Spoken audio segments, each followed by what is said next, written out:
আপনি আবার ঘাটে কার জন্য পানি নিতে এসেছেন? ওই শাহিদা কাকির জন্য। বয়স্ক মানুষ তো, জল নিয়ে যেতে খুব কষ্ট হয়, তাই আমি আসলাম। আপনি কত ভালো মানুষ, গ্রামের সব মানুষের উপকার করেন। তুমি ঠিকই বলিছ, টনি যে শহরের ছেলে এটা বোঝাই যায় না। আরে না না, মানুষ এই মানুষকে ভালোবাসবো, এটাই তো মানুষের ধর্ম। তোমার হয়ে যায়নি সালমা? চলো।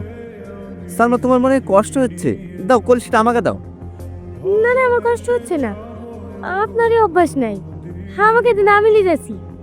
আরে না না, ঠিক আছে ঠিক আছে, চলো।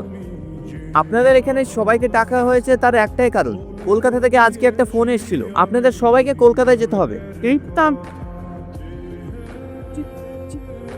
কেন যেতে হবে সেটা বলছি। আপনাদের স্বার্থে আপনাদের গ্রামে যে জল ট্যাঙ্কি ও রাস্তাঘাট ঠিক করার জন্য যে ডিলটা ফাইনাল হয়েছে, সেটার জন্য আপনাদেরকে কলকাতায় যেতে হবে এবং সেখানে গিয়ে সই করতে হবে। টনি, এরা তো কেউ যেতে পারবে না।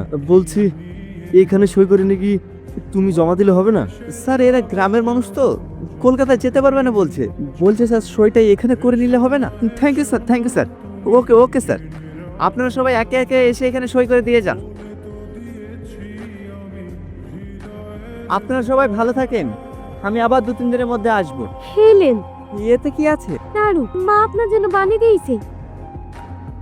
এই বাড়ি ভাঙকে ফোকটিয়া পেয়েছি না, তোকে এর আগে মানা করেছিল, আবার এসছি। এ কি বলছেন মডেল সাহেব? আসবো না? আপনি তো আসার সুযোগ করে দিয়েছেন। কি বললি তুই? অনেক টাকার অফার দিয়েছি তোদেরকে, কিন্তু তোরা এই জায়গা বিক্রি করতে চাসনি, তাই আঙুলটা বাকিয়ে টনিকে দিয়ে তোদের পুরো গ্রামকে গ্রাম ফ্রিতে করে নিয়েছি। এই গ্রাম তো তোর নামে হয়ে গেছে, তার কি প্রমাণ আছে? প্রমাণ? এইটা প্রমাণ।